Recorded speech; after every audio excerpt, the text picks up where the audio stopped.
സ്നേഹമുള്ള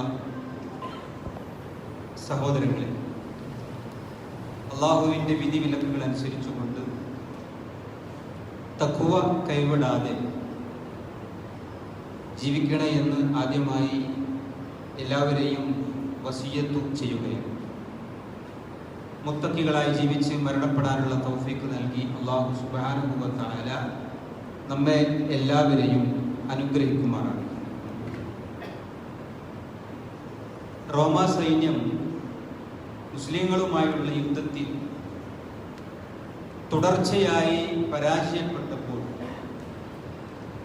ഭരണാധികാരി ഹിർക്കൽ ചക്രവർത്തി സേനാനായകരെ മുഴുവൻ വിളിച്ചു വരുത്തി തങ്ങൾക്ക് പറ്റിയ തോൽവിയുടെ കാരണം തിരക്കിയ സംഭവം ചരിത്രഗ്രന്ഥങ്ങളിൽ നമുക്ക് കാണാം. വളരെ കോപാകുലനായിട്ടാണ് ഹിർക്കൽ ചക്രവർത്തി അവരോട് അത് ചോദിച്ചത്. അഖ്ബിറൂനി വൈലക്കും അൻ ഹൗലാഇൽ ഖൗമിൽ ലദീന യുഖാതിലൂനകും അലൈസൂ ഹും ബശറൻ മിസ്ലക്കും. എന്താണ് മുസ്ലിങ്ങളുമായി യുദ്ധം ചെയ്ത് തുടർച്ചയായി നിങ്ങൾ തോറ്റുവരാനുള്ള കാരണം? ആൾബലത്തിൽ നിങ്ങളല്ലായിരുന്നുവോ അവരെക്കാളും കൂടുതൽ? ഖാലൂ, അവർ പറഞ്ഞു, അതെ, ബല. വീണ്ടും അദ്ദേഹം ചോദിച്ചു, ഫഅൻതും അക്സറു അം ഹും, നിങ്ങളായിരുന്നോ കൂടുതൽ അതോ അവരായിരുന്നോ? ആ സമയത്ത് അവർ പറഞ്ഞു, ബൽ നഹ്നു അക്സർ മിൻഹും അദ്ആഫൻ ഫീ കുല്ലി മൗത്തിൻ. യുദ്ധത്തിലെ എല്ലാ രംഗത്തും, ആയുധത്തിന്റെ കാര്യത്തിലായാലും സൈന്യത്തിന്റെ കാര്യത്തിലായാലും ആൾബലത്തിന്റെ കാര്യത്തിലായാലും എല്ലാം നമ്മൾ തന്നെയായിരുന്നു കൂടുതൽ. ഫമാ ബാലുക്കും തൻഹസിമൂന കുല്ലമാ ലഖീതുഹും. യുദ്ധത്തിലുടനീളം അവരെ കണ്ടുമുട്ടുന്നിടത്തൊക്കെ നിങ്ങൾ പരാജയപ്പെടാനുണ്ടായ കാരണം പിന്നെ എന്താണ്? ഫഖാല ശൈഖുൻ മിൻ ഉലമാഇഹിം, അവരിലെ നേതാവ് എഴുന്നേറ്റുകൊണ്ട് പറഞ്ഞു, മിൻ അജലി അന്നഹും, അതിന് കാരണമുണ്ട് എന്ന് പറഞ്ഞുകൊണ്ട് ഹിർക്കൽ ചക്രവർത്തിക്ക് തോൽവിയുടെ കാരണങ്ങൾ പറഞ്ഞു. അന്നഹും യഖൂമുന ലൈൽ, മുസ്ലിങ്ങൾ രാത്രി എഴുന്നേറ്റ് നമസ്കരിക്കുന്നവരാണ്. വയസൂമുന നഹാർ, പകലിൽ നോമ്പനുഷ്ഠിക്കുകയും ചെയ്യും അവർ. വയൂഫൂന ബിൽ അഹദ്, കരാർ പാലിക്കും. വയഅ്മുറൂന ബിൽ മഅറൂഫി വയൻഹൗന അനിൽ മുൻകർ, നന്മ കൽപ്പിക്കുകയും തിന്മ വിരോധിക്കുകയും ചെയ്യും. വമിൻ അജലി അന്നാ നശ്റബുൽ ഖംർ, നമ്മൾ തോൽക്കാനുള്ള കാരണം നമ്മൾ മദ്യപാനികളാണ്. വനസ്നി, നാം വ്യഭിചാരികളാണ്. വനർക്കബുൽ ഹറാം, ഹറാമും വഹിച്ചാൽ നമ്മൾ നടക്കുന്നത്.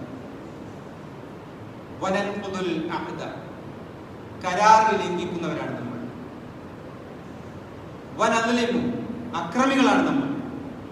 വനഅ്മുറു ബിമാ യുസ്ഖിതുല്ലാഹ വനൻഹാ അമ്മാ യുർദി അല്ലാഹു അസ്സ വജൽ, അല്ലാഹു വിരോധിച്ചത് നടപ്പിലാക്കാനാണ് നമ്മൾ ശ്രമിക്കുന്നത്. അല്ലാഹു കൽപ്പിച്ച കാര്യങ്ങൾ നിരോധിക്കാനുമാണ് നമ്മൾ ശ്രമിച്ചുകൊണ്ടിരിക്കുന്നത്. വനുഫ്സിദു ഫിൽ അർദ്, ഭൂമിയിൽ എവിടെ കലാപങ്ങളും കുഴപ്പങ്ങളും ഉണ്ടാക്കുന്നുണ്ടോ അവിടൊക്കെ നമ്മളുണ്ട്. അത് കേട്ടപ്പോൾ ഹിർക്കൽ ചക്രവർത്തി പറഞ്ഞു, അന്ത സ്വദഖ്തനീ, നീ പറഞ്ഞതാണ് സത്യം, ശരി. അന്ന് ആ ശത്രുക്കൾക്കുണ്ടായിരുന്ന സ്വഭാവ ദൂഷ്യങ്ങൾ പിൽക്കാലത്ത് മുസ്ലിം സമൂഹത്തിലെ അംഗങ്ങളിലേക്ക് വ്യാപിച്ചുകൊണ്ടേയിരുന്നു. അതിന്റെ അടിസ്ഥാനത്തിൽ തന്നെ ശത്രുക്കൾക്ക് മേൽക്കൈ ഏത് രംഗത്തും വരാൻ തുടങ്ങി. അള്ളാഹു മുസ്ലിമായി ഒരു സമുദായത്തിൽ ജനിച്ചു എന്നുള്ളത് കൊണ്ട് അവരുടെ കാവൽ ഏറ്റെടുത്തിട്ടില്ല, അവരുടെ സംരക്ഷണം ഏറ്റെടുത്തിട്ടില്ല. അതിനുള്ള യോഗ്യത കൈവരിച്ചുകൊണ്ട് മുന്നോട്ട് പോകാനാണ് ഇസ്ലാം താല്പര്യപ്പെടുന്നത്. അള്ളാഹുവിന്റെ മിത്രങ്ങൾക്ക് ഔലിയ അല്ലാഹ് എന്നാണ് അള്ളാഹു പേര് പറഞ്ഞു. അള്ളാഹുവിന്റെ മിത്രങ്ങൾ, ലാ ഖൗഫുൻ അലൈഹിം വലാ ഹും യഹ്സനൂൻ, അവർക്ക് ഭയപ്പെടേണ്ടതില്ല, അവർക്ക് ദുഃഖിക്കേണ്ടതുമില്ല. ഇത് സവിശേഷമായ ഒരു വാഗ്ദാനമാണ് അള്ളാഹുവിന്റെ. അത് ലഭിക്കണമെങ്കിൽ നമുക്കുണ്ടായിരിക്കേണ്ട യോഗ്യതകൾ നമുക്കുണ്ടാകണം. അള്ളാഹുവിന്റെ കാവൽ വെറുതെ കിട്ടുന്നതല്ല, അതിന്റെ കാരണങ്ങൾ നമ്മിൽ ഉണ്ടാകണം എന്നതാണ് ഇസ്ലാം താല്പര്യപ്പെടുന്നത്. ഖുൽ ലാ യസ്തവിൽ ഖബീഥു വത്വയ്യിബ് വലൗ അഅജബക കസറത്തുൽ ഖബീഥ് ഫത്തഖുല്ലാഹ യാ ഉലിൽ അൽബാബ് ലഅല്ലകും തുഫ്ലിഹൂൻ. നബിയെ പറഞ്ഞു കൊടുക്കൂ, ദുഷിച്ചതും നല്ലതും സമമാവുകയില്ല. ദുഷിച്ചതിന്റെ വർധനവ് നിന്നെ അത്ഭുതപ്പെടുത്തിയാലും ശരി. അതിനാൽ ബുദ്ധിമാന്മാരെ, നിങ്ങൾ അല്ലാഹുവെ സൂക്ഷിക്കുക, നിങ്ങൾ വിജയം പ്രാപിച്ചേക്കാം എന്ന് അല്ലാഹു സുബ്ഹാനഹു വ തആല പറയുന്നു. ബുദ്ധിമാന്മാർ തഖ്വ കൈകൊണ്ട് സൂക്ഷ്മതയോടുകൂടി ഫത്തഖുല്ലാഹ് എന്നാണ് അല്ലാഹു പറയുന്നത്. അല്ലാഹുവിനെ സൂക്ഷിച്ചുകൊണ്ട് അവന്റെ കൽപ്പനാ നിർദ്ദേശങ്ങൾ അനുസരിച്ച് ജീവിക്കുന്നവരാണ് എന്നുള്ളത്. നമ്മുടെ ഇബാദത്തുകൾ, അള്ളാഹുവിന്റെ കാവലും സംരക്ഷണങ്ങളും നമുക്ക് ലഭിക്കുവാൻ ഏറ്റവും പ്രധാനപ്പെട്ട ഒരു ഘടകം, അത് അതിൻ്റെതായ അർത്ഥത്തിൽ വിനിയോഗിക്കാതിരിക്കുമ്പോൾ, ചെയ്യാതിരിക്കുമ്പോൾ നമ്മിൽ അതുമൂലം ഉണ്ടാകേണ്ടിയിരുന്ന ഗുണങ്ങളൊന്നും ഉണ്ടാകാതിരിക്കും. ഒന്നും ഉണ്ടാവില്ല. പിന്നെ ഓരോന്നോരോന്നായി ഇല്ലാണ്ടായി പോയി. നമസ്കാരത്തിലെ ഖുശൂ ആണ് ഒരു മുസ്ലിമായ ഒരു മനുഷ്യനിൽ നിന്ന് ആദ്യം എടുത്തു മാറ്റപ്പെടുന്നത്. പോവുകയാണെങ്കിൽ, ഒഴിവാക്കപ്പെടുകയാണെങ്കിൽ അവസാനം അവരെ നിസ്കാരം തന്നെ ഇല്ലാണ്ടായി. ഇങ്ങനെ ഓരോ ഘട്ടങ്ങളും ഓരോന്നോരോന്നൊന്ന് വീര്യമില്ലാണ്ടായി പോകുന്നൊരവസ്ഥ വന്നു ചേരും. അതിനെ ശരിക്കും നമ്മൾ ഭയപ്പെടണം. നമുക്ക് ഉൾക്കരുത്ത് ലഭിക്കുന്നത്, ആത്മബലം ലഭിക്കുന്നത്, നമുക്ക് സംസ്കാരം ലഭിക്കുന്നത്, സ്വഭാവ ഗുണങ്ങൾ ലഭിക്കുന്നത് നമ്മുടെ ഇബാദത്തുകൾ വേണ്ടതുപോലെ ചെയ്യുമ്പോഴാണ്. അത് യാന്ത്രികമായി മാറാതിരിക്കണം. വിശുദ്ധ ഖുർആനിലൂടെ ഒരുപാട് പാഠങ്ങൾ അല്ലാഹു നമുക്ക് നൽകുന്നുണ്ട് ഇതുമായി ബന്ധപ്പെട്ടത്. അതിലൊന്നിതാണ് വസ്തഈനു ബിസ്സബ്രി വസ്സലാ വഇന്നഹാ ലകബീറത്തുൻ ഇല്ലാ അലൽ ഖാശിഈൻ അല്ലദീന യളുന്നൂന അന്നഹും മുലാഖു റബ്ബിഹിം വഅന്നഹും ഇലൈഹി റാജിഊൻ. സഹനവും നമസ്കാരവും മുഖേന അല്ലാഹുവിന്റെ സഹായം തേടിക്കൊള്ളും. നമസ്കാരം എന്ന് പറയുന്നത് ഭക്തന്മാരല്ലാത്തവർക്ക് വലിയ പ്രയാസമുള്ള കാര്യമാണ്. ബാങ്ക് കൊടുക്കുക എന്ന് പറയുമ്പോഴും കേൾക്കുമ്പോഴേക്കും ആ ഒന്ന് കഴിഞ്ഞ് മറ്റൊന്ന് വരുന്നെന്നുള്ളൊരു പേടിയും ഭാരവുമായിട്ട് അവർ അനുഭവപ്പെടുക. നിസ്കരിക്കാൻ വിളിച്ചാൽ തന്നെ ആ സമയമാകുമ്പോൾ മറ്റുള്ള കാര്യങ്ങളിൽ വ്യാപൃതരാകാനെ വെമ്പൽ കൊള്ളുകയാണ്. അങ്ങനെ എല്ലാ നിലക്കും നമസ്കാരത്തോടുള്ള ഒരു വിമുഖത ഒന്നല്ലെങ്കിൽ മറ്റൊരു രൂപത്തിൽ നമ്മെ പിടികൂടിക്കൊണ്ടിരിക്കുന്നു. അതുകൊണ്ട് ആ കാര്യം നന്നായി ശ്രദ്ധിക്കണം. യാന്ത്രികമാകാതെ ബോധപൂർവമായ ആരാധനാ കർമ്മങ്ങളിൽ നമ്മൾ നിരതരാകണം. എന്നിട്ട് ആരാണ് ഈ ഭക്തന്മാർ എന്നതുകൊണ്ട് ഉദ്ദേശിക്കുന്നത് എന്ന് അല്ലാഹു സുബ്ഹാനഹു വ തആല പറഞ്ഞു തരുന്നു. അല്ലദീന യദുല്ലൂന അന്നഹും മുലാഖു റബ്ബിഹിം വഅന്നഹും ഇലൈഹി റാജിഊൻ. തങ്ങളുടെ റബ്ബുമായി കണ്ടുമുട്ടേണ്ടി വരുമെന്നും അവങ്കലേക്ക് തിരിച്ചു പോകേണ്ടി വരുമെന്നും വിചാരിച്ചു കൊണ്ടിരിക്കുന്നവരത്രേ അവർ. ഭക്തന്മാരെ പറ്റി അവർ അങ്ങനെയുള്ളൊരു ബോധത്തോടു കൂടി ഇബാദത്തുകൾ ചെയ്യുമ്പോഴാണ് കനമുള്ള, ബലമുള്ള, മർമ്മം നിറഞ്ഞുകൊണ്ടുള്ള ഒരു കർമ്മമാക്കിയ ഇബാദത്തുകളെ മാറ്റിയെടുക്കാൻ നമുക്ക് സാധിക്കുകയുള്ളൂ. മറ്റൊരു സ്ഥലത്ത് അല്ലാഹു പറയുന്നത് വല്ലദീന യുഖ്തൂന മാ ആതൗ വഖുലൂബുഹും വജീല അന്നഹും ഇലാ റബ്ബിഹിം റാജിഊൻ. രക്ഷിതാവിലേക്ക് തങ്ങൾ മടങ്ങി ചെല്ലേണ്ടവരാണല്ലോ എന്ന മനസ്സിൽ ഭയമുള്ളതോടുകൂടി, ആ ഭയം മനസ്സിലുള്ളതോടുകൂടി തങ്ങൾ ദാനം ചെയ്യുന്നതെല്ലാം ദാനം ചെയ്യുന്നവരാണ്. അവരാരാണോ അവരെ പറ്റി അല്ലാഹു പറയുകയാണ് ഉലൈക യുസാരിഊന ഫിൽ ഖൈറാത്തി വഹും ലഹാ സാബിഖൂൻ. അവരത്രേ നന്മകളിൽ ധൃതിപ്പെട്ട് മുന്നേറുന്നവർ, അവരത്രേ അവയിൽ മുമ്പേ ചെന്നെത്തുന്നവരും എന്ന് അല്ലാഹു സുബ്ഹാനഹു വ തആല പറയും. അപ്പോൾ നമസ്കാരമാകട്ടെ, സ്വതക്കയാകട്ടെ, രണ്ട് കാര്യങ്ങളെ പറ്റിയും അല്ലാഹു പറഞ്ഞപ്പോൾ അത് ചെയ്യുന്ന ആളുകളുടെ ഭക്തിയെ സംബന്ധിച്ച് പറഞ്ഞു തരണം. അവർ അവരുടെ രക്ഷിതാവിനെ നാളെ കണ്ടുമുട്ടേണ്ടതുണ്ടല്ലോ എന്ന ഭയത്തോടു കൂടി ആ കാര്യം ചെയ്തുകൊണ്ടിരിക്കുന്നവരാണ് എന്നാണ് പറഞ്ഞത്. സൂറത്തു നൂറിൽ അല്ലാഹു പറഞ്ഞത് റിജാലുൻ ലാ തുൽഹിഹിം തിജാറത്തും വലാ ബൈഉൻ അൻ ദിക്രില്ലാഹ് വഇഖാമിസ് സ്വലാഹ് വഇതാഇസ് സകാത്ത് യഖാഫൂന യൗമൻ തതകല്ലബു ഫീഹിൽ ഖുലൂബു വൽ അബ്സാർ. യഖാഫൂന യൗമൻ തതകല്ലബു ഫീഹിൽ ഖുലൂബു വൽ അബ്സാർ. ചില ആളുകൾ അല്ലാഹുവെ സ്മരിക്കുന്നതിൽ നിന്നും നമസ്കാരം മുറ പോലെ നിർവഹിക്കുന്നതിൽ നിന്നും സകാത്ത് നൽകുന്നതിൽ നിന്നും കച്ചവടമോ ക്രയവിക്രയമോ അവരുടെ ശ്രദ്ധ തിരിച്ചുവിടുകയില്ല. കാരണം ഹൃദയങ്ങളും കണ്ണുകളും ഇളകി മറിയുന്ന ഒരു ദിവസത്തെ അവർ ഭയപ്പെട്ടുകൊണ്ടിരിക്കുന്നു. ആ ദിവസത്തെ ഭയപ്പെടുന്നവർക്ക് മാത്രമേ ഇതേ രൂപത്തിൽ ജീവിക്കാൻ സാധിക്കുകയുള്ളൂ എന്നാണ് പറഞ്ഞത്. രാത്രി നമസ്കാരത്തിന് കിടക്കയിൽ നിന്ന് എഴുന്നേറ്റ് ചാടി ഓടുന്നവരെ പറ്റി പറഞ്ഞെന്താ? അവർക്ക് പ്രതീക്ഷയും ഭയവും കാരണത്താൽ അവർ കിടപ്പറയിൽ നിന്ന് അവരുടെ പാർശ്വഭാഗങ്ങൾ താനിട്ട് എഴുന്നേറ്റ് വരുന്ന ഒരെണ്ണം എഴുന്നേൽക്കും. ഉറക്കം വലിയൊരു പ്രശ്നമാണ്, എന്നാലും അവർ എഴുന്നേൽക്കും. എന്നിട്ട് പോയി ഒന്നും ചെയ്യും, രണ്ടാമത്തെ ഘട്ടം. എന്നിട്ട് അവർ നമസ്കരിക്കാൻ പറ്റും. അവർ ഭക്തിയോടുകൂടി നമസ്കരിക്കും. ആ നമസ്കാരത്തിന്റെ മഹത്വം ഹദീസ് ഗ്രന്ഥങ്ങളിൽ വിശദമായിട്ട് പറഞ്ഞിരുന്നു.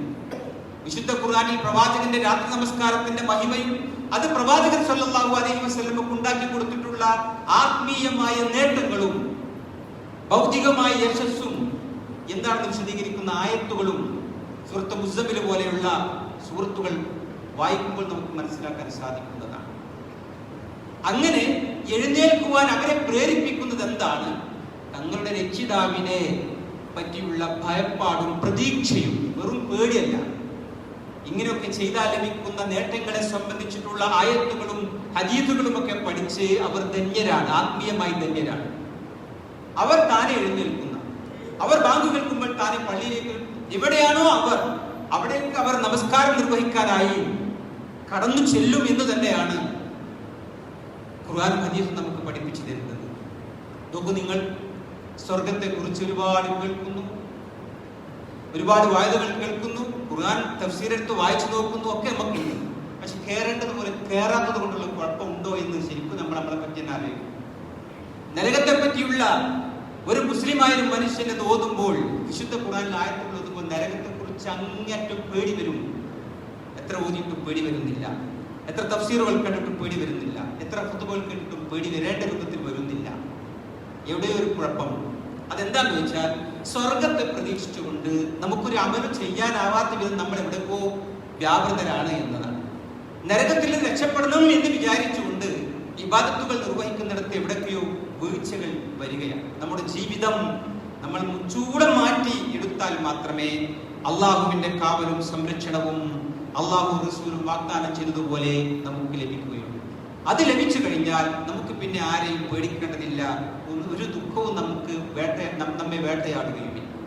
അതുകൊണ്ട് തന്നെ എല്ലാവിധ പ്രതീക്ഷകളും സ്വർഗത്തെ കുറിച്ചുള്ളത് തന്നെയാണ്. നമുക്ക് എന്താണ് നഷ്ടപ്പെടാനുള്ളത്? മുസ്ലിമായി ജീവിച്ചാൽ കിട്ടാനുള്ളത് എന്താ? സ്വർഗല്ലേ കൂട്ടരെ.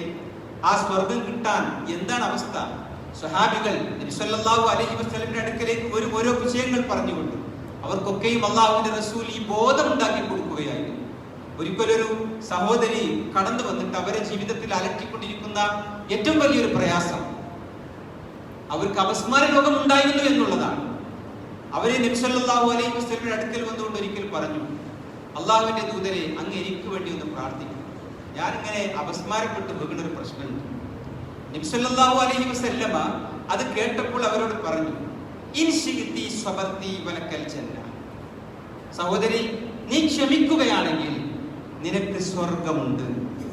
വൈൻ ശിഇതി ദഅഉതുല്ലാഹ അൻ യുആഫിയ. നിനക്ക് വേണ്ടി ഞാൻ പ്രാർത്ഥിച്ചാൽ നിന്റെ രോഗം ശിഫയാകും. ഫഖാലത്ത് അസ്ബിറു. എന്നാൽ അല്ലാഹുവിന്റെ റസൂലേ, അവര് പറയുന്നത് ഞാനത് ക്ഷമിക്കാൻ തീരുമാനിച്ചിട്ടുണ്ട്, ഞാൻ രോഗം ക്ഷമിച്ചു ജീവിച്ചോളാം റസൂലേ എന്ന് പറഞ്ഞു. എന്താ കാരണം അറിയോ? ക്ഷമിച്ചാൽ നിനക്ക് സ്വർഗം കിട്ടുന്ന നബി പറഞ്ഞപ്പോഴേക്കും ആ സ്വർഗത്തിന് വേണ്ടി ആഗ്രഹിച്ചുകൊണ്ട് അതിലെ ആളായി മാറുകയാണ്. വിശുദ്ധ ഖുർആനിൽ രണ്ട് സ്ത്രീകളെയാണ് ലോകത്തുള്ള എല്ലാ സഹോദരിമാർക്കും മാതൃകയായിട്ട് അല്ലാഹു സുബ്ഹാനഹു വ തആല എടുത്തു പറഞ്ഞത്. അതിലൊന്ന് മഹാനായ മൂസാ നബി അലൈഹി സ്വലാമിന്റെ കാലത്ത് ജീവിച്ചിരുന്ന ഫിർഔനിന്റെ ഭാര്യ.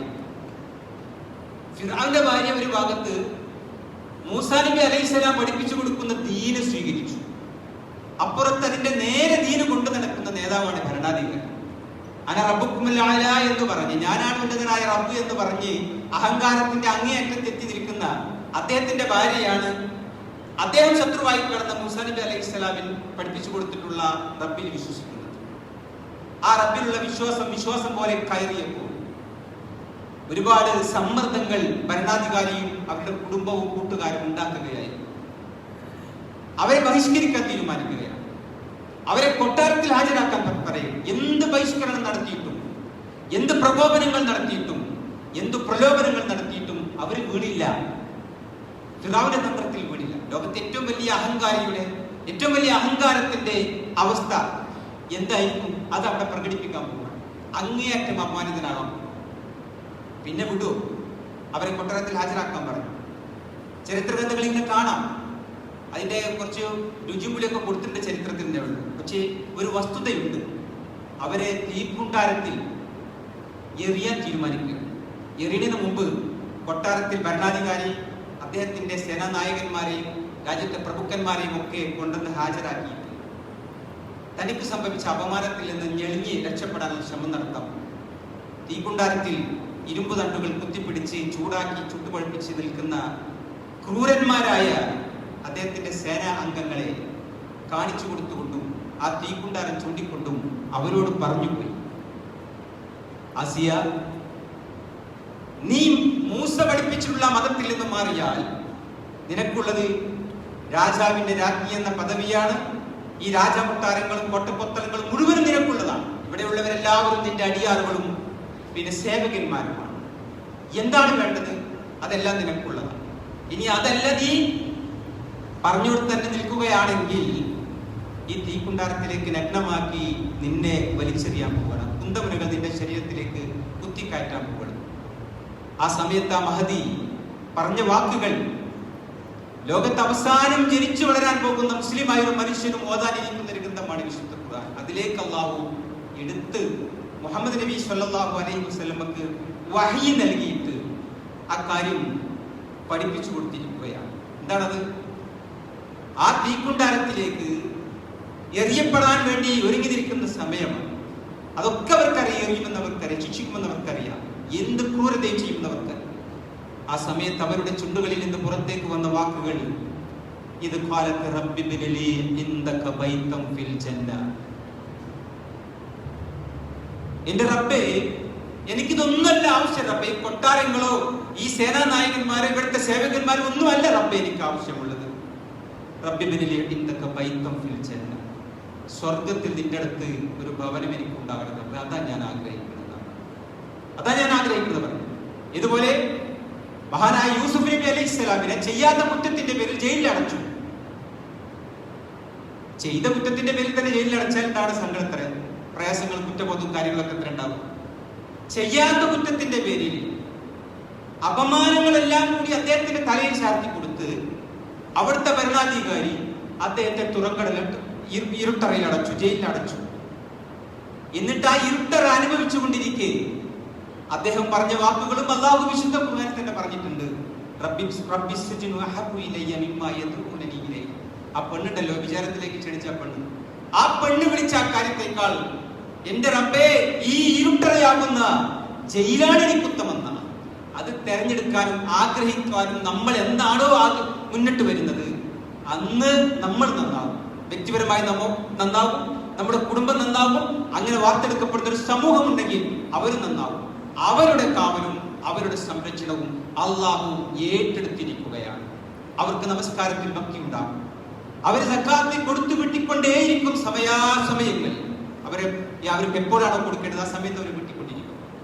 സ്വതക്കയിൽ അവർ മുന്നേറിക്കൊണ്ടിരിക്കും. നാളെ പടച്ചവരെ കണ്ടുമുട്ടേണ്ടതുണ്ടല്ലോ എന്ന് കരുതിയിട്ട്, എന്ന് വിചാരിച്ചിട്ട് രാത്രി കിടക്കയിൽ നിന്ന് എഴുന്നേറ്റവർ ഖിയാമുൽ ലൈൽ നമസ്കരിക്കാനായി, തഹജ്ജുദ് നമസ്കരിക്കാനായി മുന്നോട്ട് പോരും. അള്ളാഹുവിനോട് അവർ പ്രാർത്ഥിച്ചുകൊണ്ടേയിരിക്കും. കാരണം അവർക്ക് പ്രതീക്ഷയുണ്ട്. അവർക്ക് നരക ശിക്ഷയിൽ നിന്ന് രക്ഷപ്പെടണമെന്ന ആഗ്രഹമുണ്ട്. സ്വർഗം ലഭിക്കണമെന്ന പ്രതീക്ഷയുണ്ട്. ഇത് രണ്ടും സമഞ്ജസമായി ചേരുമ്പോൾ നമ്മുടെ മനസ്സ് നിർവൃത്തി കൊള്ളും. നമ്മുടെ മനസ്സ് വക്രതയില്ലാതായി. അങ്ങനെ ഇബാദത്തുകൾ കൊണ്ട് കീഴടക്കാൻ പറ്റുന്ന വലിയ ഒരു അവസരവും സന്ദർഭവും നമ്മുടെ മുമ്പിൽ വന്നു ചേരുകയാണ്. സൗഭാഗ്യം. അത് വേണ്ട വിധം വിനിയോഗിക്കുവാൻ അള്ളാഹു നമുക്ക് എല്ലാ തൗഫീഖും നൽകിയിട്ടുണ്ട്. സൗകര്യങ്ങളുണ്ട്. നമുക്ക് പള്ളിയിലേക്ക് നടന്നു പോരാൻ കാലുകളുണ്ട്. നമസ്കരിക്കുവാൻ നമുക്ക് പ്രാർത്ഥിക്കുവാനും ഒക്കെ നാവും ചുണ്ടുമൊക്കെ ഉണ്ട്. കച്ചവടം ചെയ്യാനുള്ള കരുതൽ നമ്മുടെ കൈകളിലുണ്ട്. എല്ലാ വ്യവഹാരങ്ങളിലും, ബന്ധപ്പെട്ട വ്യവഹാരങ്ങളിലും പോകാനും വരാനും ഇടപെടാനുമുള്ള എല്ലാ കഴിവുകളും അല്ലാഹു നമുക്ക് നൽകിയിട്ടുണ്ട്. മാത്രമല്ല, അതിനേക്കാളൊക്കെ അപ്പുറം അള്ളാഹുവിന്റെ വേദഗ്രന്ഥം അത് അതിൻ്റെതായ അർത്ഥത്തിൽ വ്യാഖ്യാനിക്കുകയും വിശദീകരിക്കുകയും പഠിക്കുവാനുമുള്ള തൗഫീഖ് ലഭിച്ചിട്ടുള്ള ഭാഗ്യവാന്മാരാണ് നമ്മളൊക്കെ. മിമ്പറുകളിൽ നിന്ന് ഖുർആനും ഹദീസും അടിസ്ഥാനമാക്കിയുള്ള വിവരങ്ങൾ യഥാസമയം നമുക്ക് ലഭിച്ചുകൊണ്ടേയിരിക്കുകയാണ്. എല്ലാവിധ സൗകര്യങ്ങളും ഉണ്ട്, നമുക്ക് അവസരങ്ങളും ഉണ്ടെന്നവർ അത് ബോധം നൽകിക്കൊണ്ട് ബോധപൂർവമായിട്ട് ഞാൻ അങ്ങനെ ജീവിക്കൂ എന്നൊരു തീരുമാനം നമ്മൾ എടുക്കുന്നുണ്ടെങ്കിൽ ഇതൊക്കെ വളരെ എളുപ്പമാണ്. അല്ലാത്തിടത്തോളം എല്ലാം പിഴച്ചു പോകും. അതുകൊണ്ട് ആവർത്തിച്ചു പറയുന്നു, നമ്മുടെ ഇബാദത്തുകൾ ഒരിക്കലും യാന്ത്രികമായി തീരരുത്.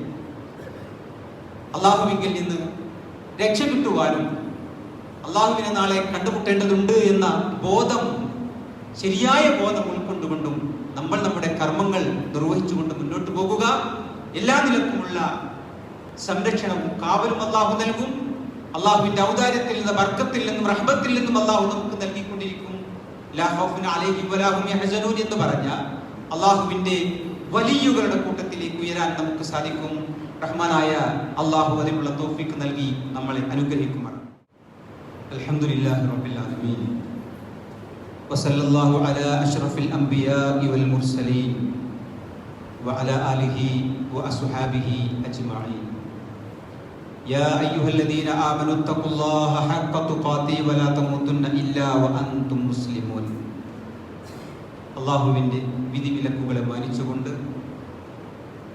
തഖ്വയോടുകൂടി അല്ലാഹുവിനെ സൂക്ഷിക്കേണ്ട മുറപ്രകാരം ജീവിക്കണമെന്നും മുസ്ലിങ്ങളായിക്കൊണ്ടല്ലാതെ മരിച്ചു പോകരുതേ എന്നുമുള്ള അല്ലാഹുവിൻ്റെ വചനം എപ്പോഴും നമ്മുടെ ശ്രദ്ധയിലുണ്ടായിരിക്കണം.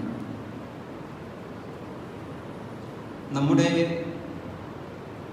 അമലുകൾ നന്നാക്കുന്നതിനെ പറ്റി, ഇബാദത്തുകൾ നന്നാക്കുന്നതിനെ പറ്റിയാണ്, അതിൻ്റെ ആവശ്യകതയെക്കുറിച്ചാണ് പറഞ്ഞു വന്നത്.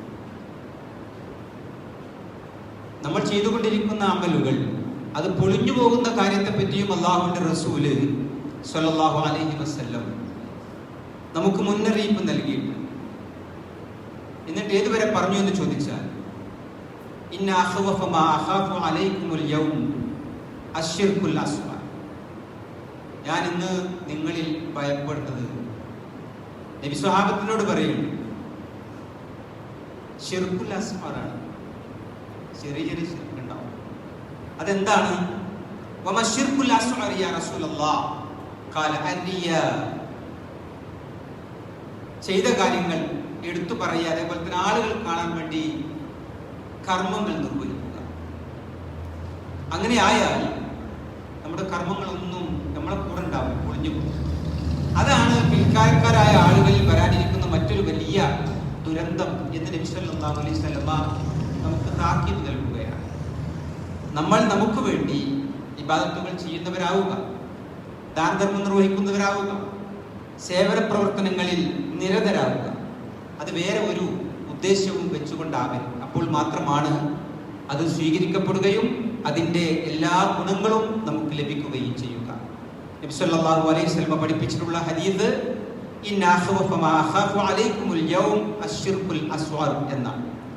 ആ ചെറിയ ശിർക്കിനെ നന്നായി ശ്രദ്ധിച്ച് മുന്നോട്ട് പോകണമെന്ന് ഈ സമയത്ത് ഓർമ്മിപ്പിക്കുകയാണ്. അള്ളാഹു നമ്മിൽ നിന്ന് വന്നുപോയിട്ടുള്ള എല്ലാ വീഴ്ചകളും നമുക്ക് പുറത്ത് മാപ്പാക്കി തരുമാറാകട്ടെ. കൂടുതൽ കൂടുതൽ സൽക്കർമ്മങ്ങൾ ചെയ്തുകൊണ്ട് ജീവിക്കാനും സൽക്കർമ്മങ്ങളോടുകൂടി തന്നെ മരിച്ചു പോകാനും അള്ളാഹുവിനെ കണ്ടുമുട്ടാനുമുള്ള തൗഫീഖ് നൽകി റഹ്മാനായ അള്ളാഹു നമ്മളെ അനുഗ്രഹിക്കുമാറാകട്ടെ. നമ്മിൽ നിന്നും ജീവിച്ചു മരണപ്പെട്ടു പോയ എല്ലാ സഹോദരങ്ങൾക്കും അള്ളാഹു പുറത്തു കൊടുക്കുമാറാകട്ടെ. അവരിൽ നമ്മുടെ മാതാപിതാക്കൾ, സഹോദരന്മാർ പലരുമുണ്ട്. എല്ലാവർക്കും അള്ളാഹു പുറത്തു കൊടുക്കുമാറാകട്ടെ. അവരെയും നമ്മയും അള്ളാഹു സ്വർഗത്തിലെ ജന്നാത്തുൽ ഫിർദൗസിൽ ഒരുമിച്ചു ചേർക്കുമാറാകട്ടെ. രോഗങ്ങൾ കൊണ്ടും മറ്റും അനേകം പ്രയാസങ്ങൾ അനുഭവിച്ചുകൊണ്ടിരിക്കുന്ന ആളുകൾ അള്ളാഹു പൂർണ്ണമായ ശിഫ നൽകി അവരെ അനുഗ്രഹിക്കുമാറാകട്ടെ. അവരെ പരിചരിച്ചു കൊണ്ടിരിക്കുന്ന ബന്ധുക്കൾ, കുടുംബക്കാർ, സുഹൃത്തുക്കൾ അള്ളാഹു എല്ലാവർക്കും ക്ഷമയും സമാധാനവും പ്രതിഫലവും നൽകി അനുഗ്രഹിക്കുമാറാകട്ടെ.